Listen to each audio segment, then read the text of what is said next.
like to welcome Julian. You know what, Julian? I need some help pronouncing your last name. It's Julian Izquierdo. Izquierdo. Okay, thank you. And Julian's from Edmonton, Alberta. So he's our first Canadian home theater that we're sharing.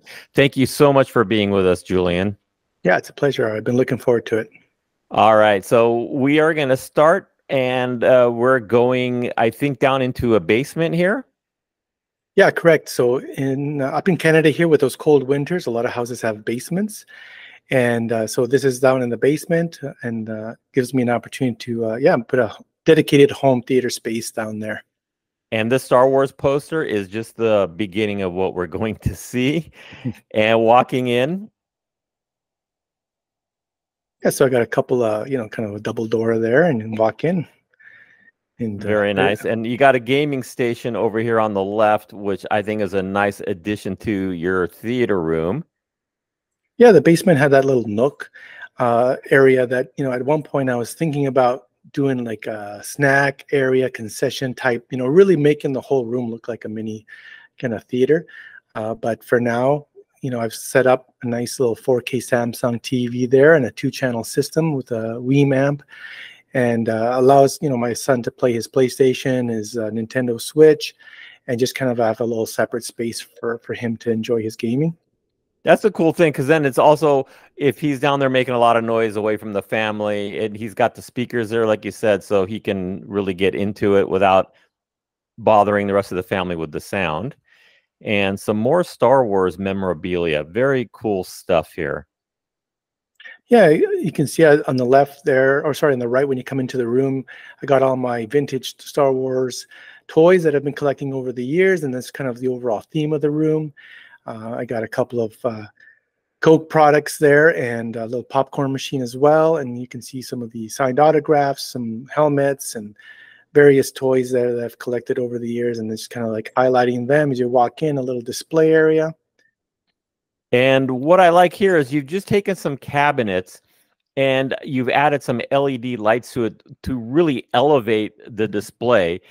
And are those automated, or can you control the colors and that kind of thing? Yeah, well, they have just a little IR remote, and they're all the same brand. So basically when I walk in, I can just use the same remote, turn everything on, match all the colors, and gives it that nice ambient lighting that I like, and just it looks really sharp with the lights off, and just creates like that really nice kind of a high-end look for a budget home theater. Yeah, it looks really cool. And there's a popcorn machine you were talking about and the Coke bin. Okay, so here is your rack, but we're going to come back to that. So we're going to come around and look at your front wall here. And all right, so tell us a little bit about your equipment that we see here. Right. So, Eros, the great story here about this home theater has just been a kind of a passion project since COVID. And really, it was done on a zero budget. It wasn't like I was planning to build a home theater and I had all this money saved up and, went to the store and bought everything brand new. This was something that I pieced together and, really just was really, really frugal and fortunate enough to build and find a lot of the components secondhand. And or on basically for free. You'll see I got a lot of free stuff in here that would amaze you. But starting off with the display, like it is a completely DIY screen. It's 120 inch. I took the specs off an actual grand view screen and made it out of just black baseboard on the drywall. I painted that an ultra white matte paint. And got a little Lucasfilm badge on the bottom that my wife custom laser printed for me. And that's just kind of what I started with. I had a wall to work with, and I just couldn't afford the screen at the time. So we started with that. And for now, it's been working good. I mean, obviously, one of my upgrades that I want to do is get a proper screen. I'd love to have like a Seymour screen, or something up there for in the future, but for now it looks and works good enough. My front LCR, those are all Athena speakers. That's a Canadian manufactured speaker. They are the same company that makes Energy speakers and Mirage. and they're no longer available anymore. So these are going to be about 10 years old. And I was able to purchase those used secondhand, lightly used, for about $250 for all 3 components.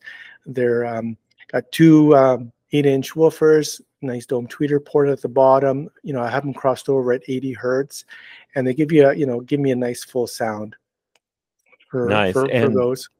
Now your subwoofers don't match, but that's probably fine as far as low frequency goes. I don't know that that's as important as having the LCR matching. Yeah, I mean, for sure. I wanted to make sure those matched. Those subwoofers, again, are kind of temporary. I mean, I got a really good deal on that Polk Audio HTS 10, which we can, if you want to keep going, there is some closer looks at the speakers, and then we can talk to the subwoofers. These can run at 80 hertz and give me a little bit of mid bass. And my 10-inch at the right there is a Polk Audio 10. I'm going to upgrade to a 12 HTS 12, and that cost me about $250. The AR12, there's a down-firing 12-inch subwoofer, and that I got for like $80, part of a bundle. So I didn't really spend a lot of money on those, but slowly but surely, I'll probably put that 10-inch in the back and then have a couple of 12-inch HTS 12s in the front. Probably by the time this hits the internet. Nice. Yeah. So, I'm at the mercy of the dimensions of the room. I'm sure I would love to space those out a little bit more, but, everything. What are the dimensions of that room? So this room is about 11 feet, 3 inches wide, by about 22 feet to the speakers, right? So that's kind of just to the rear speakers. And if you go all the way to the back of the room, it's about 37 feet. Okay, gotcha. So, total room, yeah, you're looking at about like 11 by 37. With that little kind of nook on the side there. Yeah. And now we're looking at the seating, and looks like a nice comfortable leather couch and 3 individual seats in the back. Absolutely. So, again, all those 3 seats in the back are hand-me-downs that I acquired for free. So you got a couple of, vintage recliners there that I got wrapped in some black fabric, and another chair that someone was giving away. So those cost me nothing. And then the one in front, there's a high quality, leather sofa that I got about 10 years ago for about $400. And you know what? It doesn't have any tears or fading. And it's just been, a nice little comfy couch that we can pair with a nice big ottoman, wrap it with some blankets, and create like a really comfortable space to lay down and watch movies in. So, obviously down the road, some nice theater seating perhaps, but for now it works. Yeah, definitely. If it works, it just looks very comfortable. And you built this platform. Yeah, so that's my kind of my floating riser. I do have another little video on my YouTube channel that kind of shows how I made it. This was something that I made from spare wood pieces that I got from the church, and an old, piece of extra roll of carpet that was in my mother-in-law's basement. And I grabbed that, put it all together, wrapped it up, put some LEDs underneath, and I kind of designed it to float or be above the floor a bit, so I can also use it as a big acoustic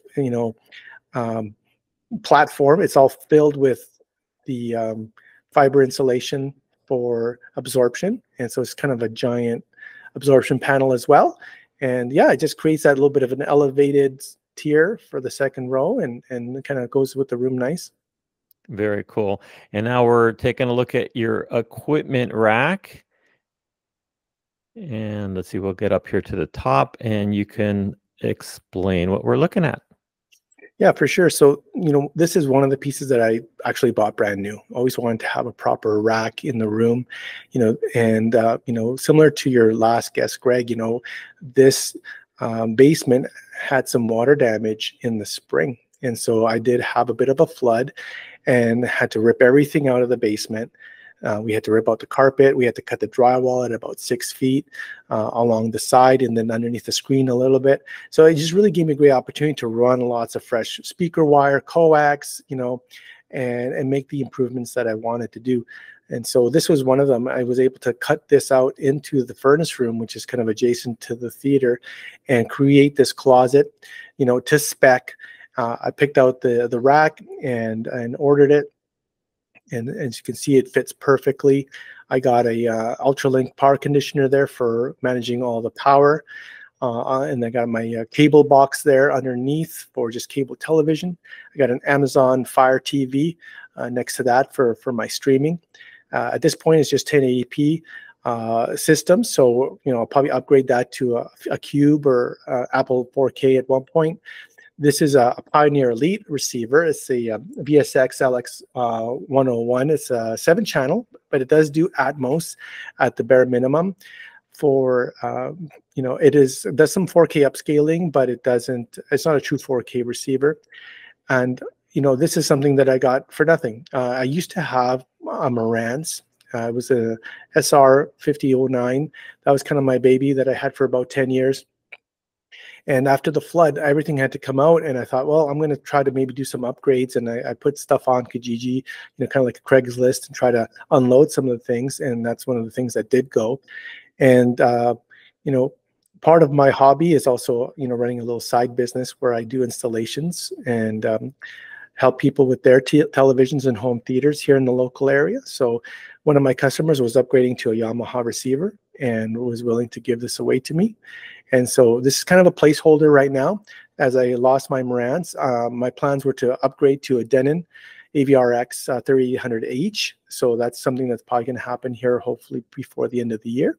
So again, not a big deal, but not a big cost at this point. You can't beat free. Can't beat free, and a lot of stuff in this rack and in this room I have been able to get for next to nothing. So. Sorry, I went too far here.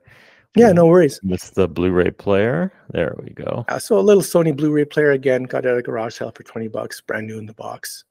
And I got a little Amazon Puck there. Alexa for her help.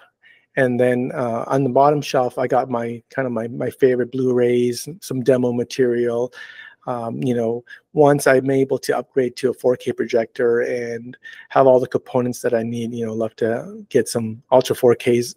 I do believe in physical media, and there is a difference there that I'll probably continue collecting some of my favorite movies in physical media and upgrade to the 4K Ultra HD Blu-rays at one point. Yeah, very cool. And okay, so this is your rear surround, and you were telling me earlier that they used to be your front left and right. Correct. So pre-flood, those were my front LCRs I had. These are Paradigm Millenia Series 200 towers.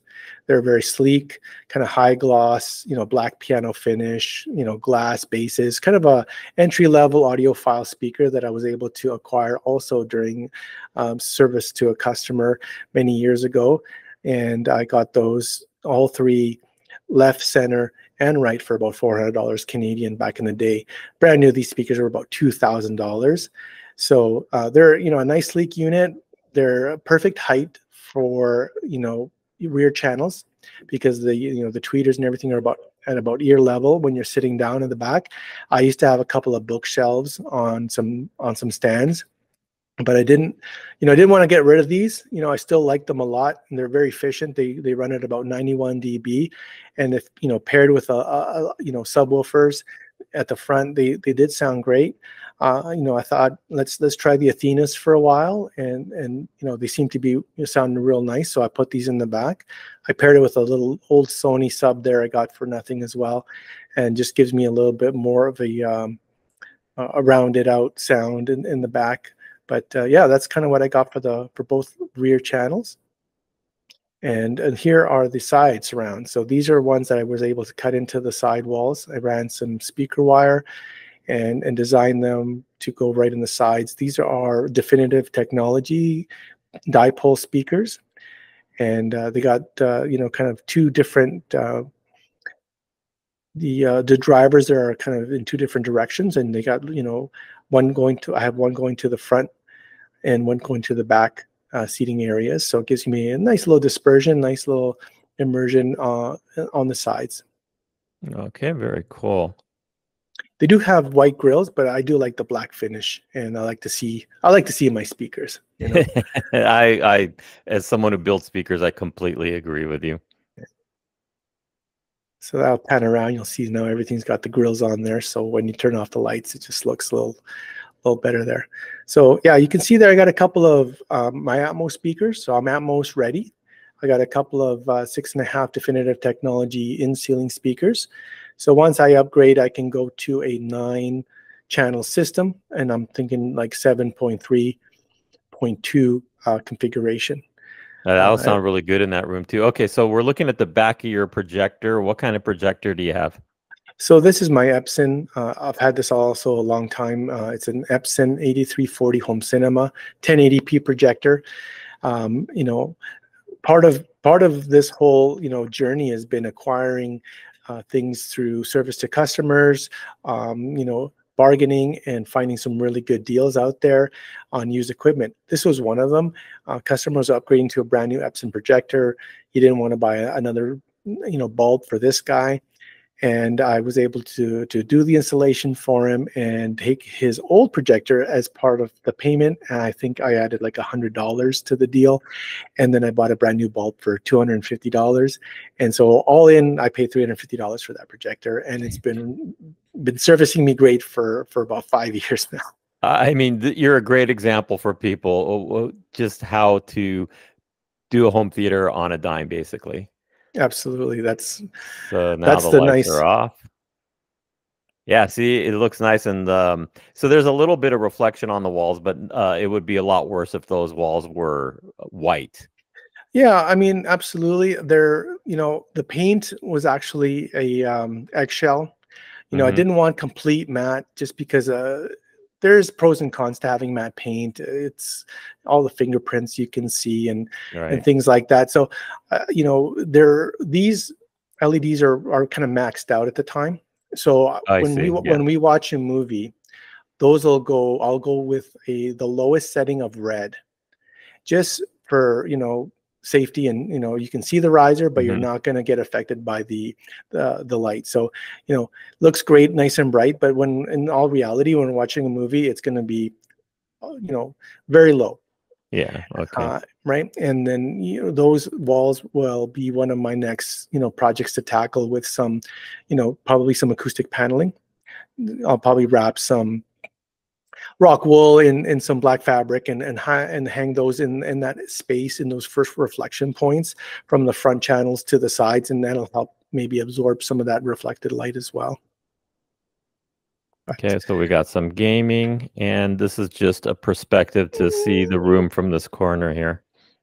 Yeah, you can see, we can have the gaming in the one section, we have the movie in the other. We probably wouldn't do both at the same time. We are going to enjoy a movie together as a family. We'll all kind of get in the position and turn off the lights and make sure that we have, the best possible experience with that. And then you can see the stage there with the LED lighting. You can see all the channels and just kind of the nice high-end look on a budget. All in, I probably spent just over $4,000 Canadian on this entire setup. That's like furniture, equipment. The rack was probably the most expensive piece. All right. And this is the toy closet. The toy hoard. Yeah, absolutely. So this is my little closet, my Star Wars collection that I've had for probably 35 years. I started collecting Star Wars. I was just a big fan growing up. I love the toys. I've been collecting, things throughout the years, a lot of vintage figures and Lego and Hot Wheels and Micro Machines. And, people loved giving me gifts and, just kind of a nice little collection of things that I've had since I was younger. I got some, even some retro vintage VHS tapes of the original Episode 4. I have a nice 1977 vinyl, double vinyl of the original soundtrack by John Williams. Things like that. Little gold nuggets that I got in there. My old train set. Some old books. Well, and if any of Julian's family and relatives and friends are watching, you know what to get them for Christmas. But Well, my guess is they already knew that. they have, and you know, they do sometimes. I'm kind of full. Okay, You know, as much as I love stuff, you know, I think I can't handle any more stuff. It's pretty much full in there now, and they all know I love Star Wars, and they've always supported my Now, collection. is that room? It's just off to the side, or is that in another part of the house? So that's right in the corner at the back end of the home theater. Okay, gotcha. So when we started off the video, you kind of went to the right, and there's like the little Coke dispenser and the popcorn machine and my Star Wars cabinets. In that corner, there's that little closet. So it's all kind of in the room. So when someone comes over, you kind of start and you can walk around the whole room, and there's something to experience in each corner of the room. You know, you got the toys, you got the collection, you got the gaming area, and then you got your theater on the other side. So it's nice little space to enjoy. You could kind of rotate the things that are in those display cabinets and every month or whatever to put something else in there. It's kind of like they do in museums where they pull out different things, different catalogs and stuff. So that's a fun little aspect to it. So Julian, thank you so much for joining us. I really appreciate you sharing this theater, and I think it's a great motivation for people who think that it's going to cost a fortune, but you can just get started. You can look on in the US, we have Craigslist. You called it something else in Canada, but Kijiji. Yeah, you could just look around and find stuff. Maybe you've got some friends who have gear that they want to get rid of, because I could tell you there's probably a lot of people who've got an old receiver. They just don't want to throw it away, but they're happy to give it to you. It just let them know that you're putting a theater together. Yeah, absolutely. And like I said, I've always had an eye for it. Being in the industry in terms of at least my career and in, my home business, my eyes and ears are always open. I'm always looking around, looking for those opportunities. And like I said, I've been able to fund this home theater with just that, bargains and great deals and trades and swaps and, free stuff. And like I said, it goes to show you just can be patient, and, be able to do things in stages. And if you're handy and you can do it yourself, you can save definitely a lot of money. But it just goes to show with a little bit of, patience and workmanship, you can put together a pretty decent little theater for not that much money. Like I think some people's like center channel is probably worth what I paid for my entire home theater. Well, I tell you what, if you've got a question for Julian, just put a comment for this video, and I'm sure Julian will check it out and he'll respond if he can. If you like this kind of content, please like it, subscribe, and let your friends know. If you got any feedback from me, you can send it to ara@htguys.com. Julian, thank you so much for joining us. My pleasure. Thank you for having me.